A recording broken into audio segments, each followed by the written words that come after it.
L'épisode commence avec Simran, assise dans le salon, qui dit « Qu'est-ce qu'on aurait pu dire ? Notre réputation vient juste d'être saluée en public. On n'a rien à voir dans cette affaire, on a été entraîné dedans. » Rajvi lui répond « Maman, qu'est-ce que tu t'attendais à entendre de ces gens ? Ils ont des problèmes et nous entraînent avec eux. » À ce moment-là, Siddharth arrive et, furieux, lance « Toi, Rajvi, tu ferais mieux de ne pas parler.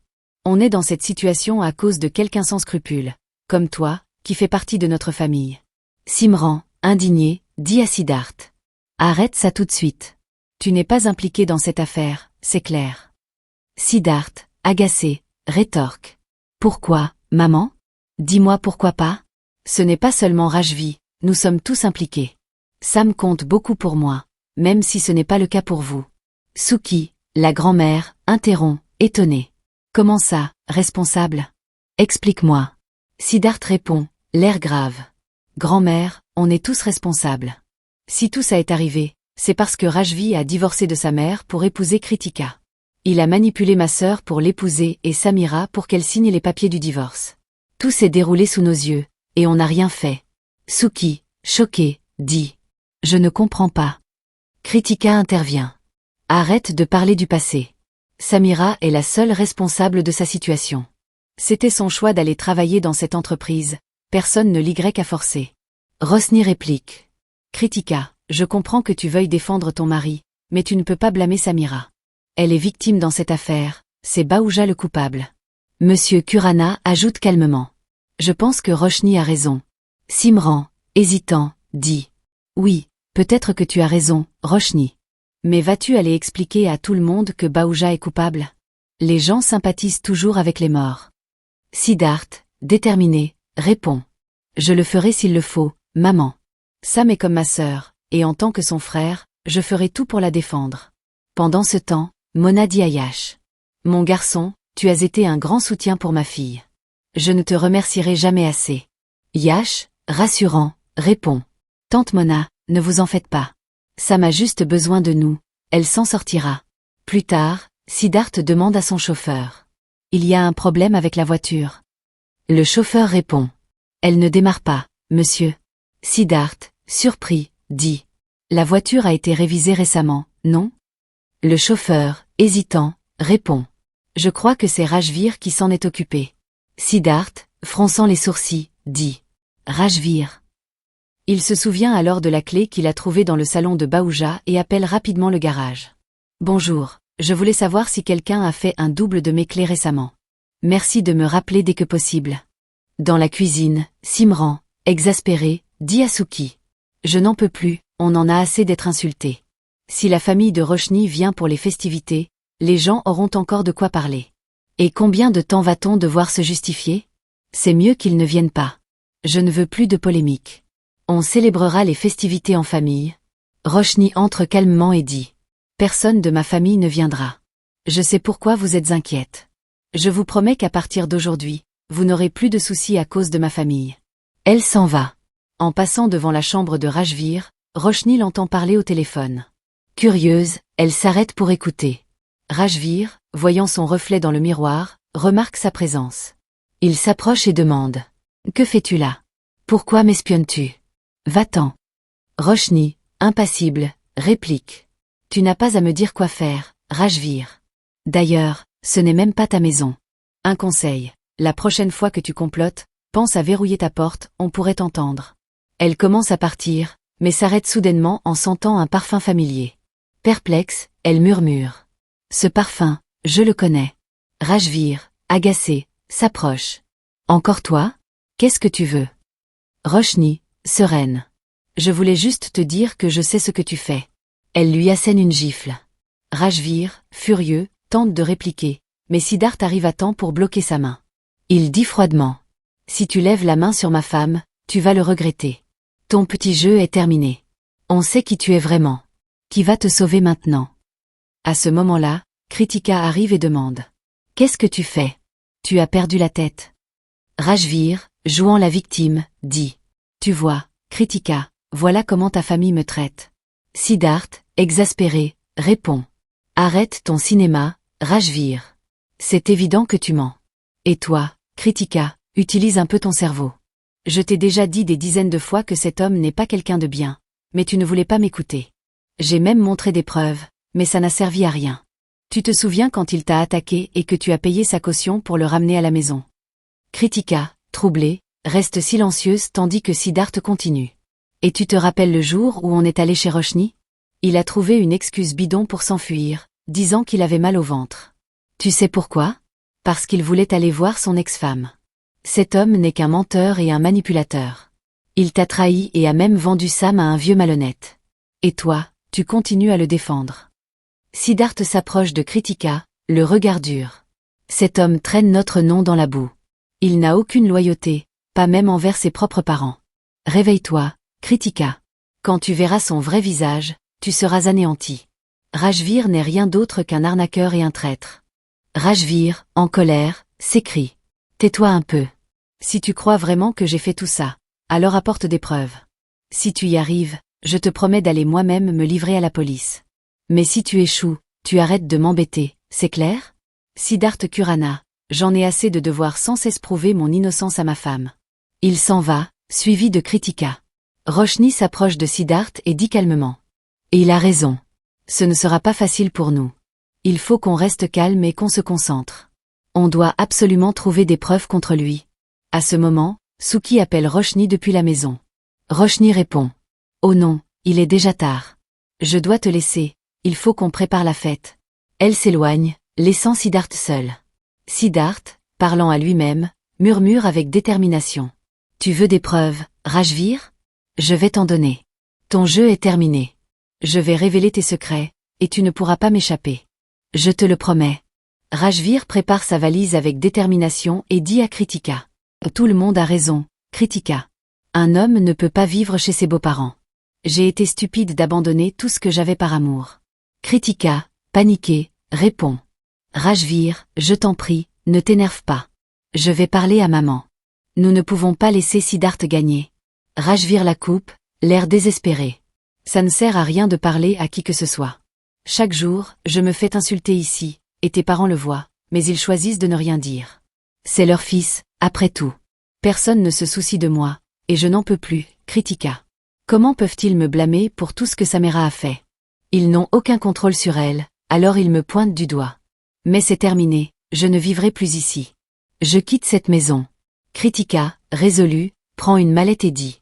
D'accord, alors je viens avec toi. Pourquoi rester ici sans toi?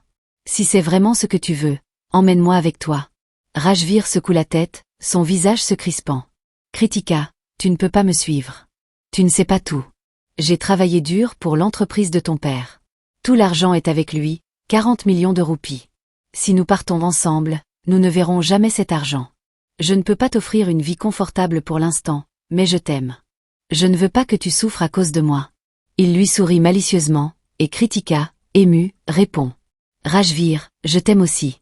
Et ne t'inquiète pas pour l'argent. Je sais exactement comment récupérer cet argent pour nous. Elle s'éloigne avec détermination. Rajvir s'allonge sur le lit, un sourire sournois aux lèvres. Je savais que tu m'aiderais, Kritika. Une fois que j'aurai cet argent, je disparaîtrai pour toujours. Personne ne me retrouvera. Il éclate de rire, satisfait de son plan. Pendant ce temps, Didi présente un homme à Siddharth. Siddharth, voici Monsieur Chandou. Quand j'avais encore mon entreprise, je venais le voir pour obtenir des informations sur mes clients. Il connaît beaucoup de monde. Chandou, un peu gêné, répond. Vous m'embarrassez, madame. Vous m'avez beaucoup aidé. Que puis-je faire pour vous? Didi explique. Je voudrais savoir qui a acheté ces faux passeports. Chandou hoche la tête et dit. Je m'en occupe, mais j'aurai besoin de voir ces passeports. Ne vous inquiétez pas, je vais gérer ça. Siddharth acquiesce, confiant. Nous trouverons un moyen. Chez les Kurana, dans la chambre, Simran est choqué. 40 millions? Pourquoi Rajvir a-t-il besoin de tant d'argent? Kritika, essayant de rassurer sa mère, répond. Rajvir ne m'a rien demandé. Je l'ai entendu parler au téléphone, il a besoin d'argent. C'est mon devoir de l'aider, maman. Simran, hésitante, rétorque. Je comprends, mais c'est une énorme somme d'argent, Kritika. Kritika, sur la défensive, répond. Tu ne me fais pas confiance parce que je suis ta fille, pas ton fils. J'ai vécu 20 ans sans parents, et maintenant, vous m'acceptez comme une étrangère. Je comprends. Simran, choqué, la prend dans ses bras. Ne dis pas de telles choses, ma fille. C'est juste une grosse somme, je dois m'organiser. Mais je te promets de m'en occuper. Je vais vendre une propriété et obtenir l'argent. Je vais parler à l'avocat demain. Kritika, soulagée, dit. Merci maman. Mais je veux que tu me promettes de ne rien dire à personne, surtout pas à Rajvir. Il ne doit pas savoir. Simran promet. Je ne dirai rien, c'est notre secret. De l'autre côté, Suki et Roshni sont en train de dessiner par terre, lorsqu'elles sont interrompues par Siddharth. Il semble préoccupé. Suki remarque son attitude et dit en plaisantant. Je vois que tu te soucies beaucoup d'elle, Siddharth. Viens donc l'aider, ne sois pas timide. Siddharth, malgré son trouble, s'assoit et commence à aider Roshni. Leurs regards se croisent, et Suki sourit en les voyant ainsi. Simran arrive soudain, se plaignant de la fatigue. Prenez soin de ça, d'accord ? Je vais m'occuper du reste. Siddharth se lève brusquement. Roshni, laisse ça. Je voulais te dire qu'on a trouvé l'homme qui a fait les faux passeports. Mais ça prendra un peu de temps. Un domestique entre à ce moment et dit. Madame Simran est sortie avec sa fille. Siddharth, surpris, demande. Quoi ? Avec Kritika. À cet instant, Simran et Kritika rentrent. Simran dit à Kritika. Demain, après la prière, nous irons retirer l'argent à la banque, d'accord ? Va te reposer maintenant. Simran passe devant Siddharth, mais il l'arrête. Maman, où étais-tu ? Simran, agacé, répond. Pourquoi me poses-tu cette question ? J'ai le droit de sortir avec ma fille, non ? Tu as bien commencé cette mode, sortir sans prévenir où tu vas. Elle s'éloigne, et Roshni dit à Siddharth. Il se passe quelque chose, Siddharth. Maman et Kritika préparent quelque chose, et Rajvir est sûrement impliqué. Siddharth, pensif, conclut. J'ai le même pressentiment. Dans la chambre, Rajvir remercie Kritika avec un sourire calculateur. Merci, ma chérie. Une fois qu'on aura l'argent, rejoins-moi sur l'autoroute d'Ahmedabad. Nous irons à Surat, puis à Delhi, et une fois là-bas, on prendra un vol pour l'étranger. J'ai même déjà préparé ta valise, bébé. Kritika, visiblement soulagée, répond. Rajvir, moi aussi je n'en peux plus de cette vie. Je suis tellement heureuse qu'on parte ensemble. Personne ne pourra plus se mêler de nos affaires. Elle le prend dans ses bras, tandis que dans son esprit, Rajvir pense sournoisement. Je partirai seule, Kritika. Quant à toi, tu mourras demain. Dès que j'aurai l'argent, je disparaîtrai. Comment vas-tu sauver Kritika maintenant, Roshni ? Je suis invincible, personne ne peut m'arrêter. Le lendemain matin, Rajvir sort discrètement de la maison avec une mallette. Roshni, le voyant partir si tôt, s'inquiète. Rajvir part déjà ? Devrais-je réveiller Siddharth ? Non, il sera déjà trop tard. Je ferais mieux de le suivre tout de suite. Elle le suit en voiture jusqu'à une maison en ruine. Là, elle observe discrètement Rajvir rejoindre plusieurs hommes. Rajvir, avec un air sinistre, leur donne des ordres. Vous vous rappelez du plan ? Dès que Kritika m'apportera l'argent, vous la tuerez et ferez en sorte que personne ne retrouve son corps. Un des hommes répond. Ne vous en faites pas, patron.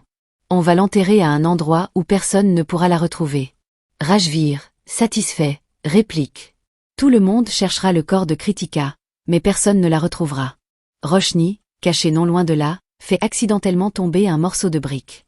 Rajvir, alerté, ordonne à ses hommes d'aller vérifier. Roshni se précipite vers sa voiture, mais en arrivant, elle se rend compte qu'elle ne peut pas entrer. Elle se demande où est la clé, puis se retourne et voit Rajvir derrière elle, tenant la clé dans sa main. Rajvir, triomphant, dit. Tu cherchais ça, n'est-ce pas ? Malheureusement pour toi, tu l'as oublié dans la voiture, Roshni. S'approchant d'elle, il continue. Mais ce n'est pas grave. Maintenant que tu es là, laisse-nous l'honneur de te servir. Il ordonne à ses hommes de la capturer, puis ajoute d'une voix glaciale. Nous allons te tuer avec ta belle-sœur. Pendant ce temps, chez les Kurana, Siddharth se réveille, inquiet, et appelle Roshni. Il entend Simran dire depuis la cuisine. Roshni est ici. Siddharth, soulagé, se recouche, murmurant pour lui-même. Au moins, je n'ai pas besoin de m'inquiéter pour elle. Cependant, les hommes de Rajvir emmènent Roshni à l'intérieur des ruines. Roshni, déterminé, dit à Rajvir. Fais ce que tu veux, Rajvir. Je t'assure que Siddharth te retrouvera, et tu regretteras amèrement ta décision. Rajvir éclate de rire et rétorque. Tellement peur. Tu ne sais toujours pas qui je suis, n'est-ce pas ? Je suis Rajvir Ranawa. On n'a jamais pu m'attraper. Pas quand j'ai fait accuser ta mère d'évasion fiscale, ni quand j'ai manipulé Kritika pour qu'elle m'épouse. Et sûrement pas quand j'ai retourné ta belle-mère contre ta propre mère. Tout ce que vous avez perdu, c'est grâce à moi. Il jette Roshni au sol et continue avec un sourire cruel. Et sais-tu qui en a été blâmé? Ton époux bien-aimé, Siddharth Khurana. Celui que tu attends désespérément. Mais il ne te sauvera pas cette fois-ci. Rajveer sort alors un enregistrement qu'il montre à Roshni, révélant son implication dans de nombreux complots contre elle et sa famille. Roshni, choquée, s'effondre en larmes. Rajveer la regarde avec mépris et poursuit. Tu te souviens du jour où Siddharth a été accusé à tort de viol? C'était moi, Roshni, tout ça c'était moi. Personne d'autre que Rajveer Singh Ranawa. Rajveer rit bruyamment, son rire résonnant dans la pièce. Il ajoute d'un ton moqueur. Tu m'avais défié de me faire expulser de la maison, n'est-ce pas? Qu'est-il advenu de ton défi, Roshni? Je vais m'échapper encore une fois, et personne ne pourra m'arrêter, pas même ton cher Siddharth. Aujourd'hui, le gendre méchant triomphera de nouveau. La cérémonie commence chez les Khurana, et Siddharth, visiblement préoccupé, entre dans le salon et dit. C'est étrange. Roshni est introuvable et en plus, elle ne décroche pas. Khurana arrive, lui tend un couvre-chef et dit. Tiens, fiston, couvre ta tête, le rituel commence. Siddharth, distrait, répond. Oui, mais j'ai besoin de lui parler de quelque chose d'urgent. Elle est introuvable et son téléphone est ici. Oublions ça pour le moment, je dois me rendre au commissariat. Ils ont arrêté la personne qui a fabriqué les faux passeports. C'est une question de jours. Papa, on aura bientôt les preuves pour incriminer Rajveer. Je voulais en parler à Roshni, mais elle n'est nulle part. Khurana, inquiet mais essayant de rassurer son fils, dit. Roshni s'occupe des préparatifs. Peu importe, tu fais tout cela pour le bien de la famille, fiston. Je m'excuserai auprès des déesses. Vas-y, il s'agit de la vie de ta sœur. C'est donc ton devoir de la protéger de cet homme maléfique. Roshni est sûrement trop occupée pour venir avec toi. Va prier, puis rends-toi au commissariat. Je m'occuperai du reste. Fais en sorte de gagner cette bataille, Siddharth. Siddharth acquiesce et se dirige vers la prière, encore préoccupé. Simran s'approche de Khurana et demande. Oh, où est Siddharth? Je ne vois pas Roshni non plus, et tu sais bien que les enfants doivent être présents pour la prière. Qu'est-ce qui se passe? Khurana répond, visiblement tendu. Roshni n'est pas ici, et Rajveer. Où est-il? Simran, agacé, dit. Mais qu'est-ce qui ne va pas chez toi, Khurana? Dès que je te parle de Roshni, tu ramènes toujours Rajveer dans la conversation. Écoute, ce n'est vraiment pas nécessaire que ces deux-là soient là pour la prière. Ta mère cherchait Rajveer aussi. Va lui dire où il était, reviens vite t'asseoir. Elle s'en va, laissant Khurana seule. Dans son esprit, Khurana se parle à lui-même. Rajveer n'est pas ici. Il sait bien que Siddharth cherche des preuves pour l'incriminer. Quelque chose ne va pas, j'en suis sûre. Je devrais appeler Siddharth immédiatement.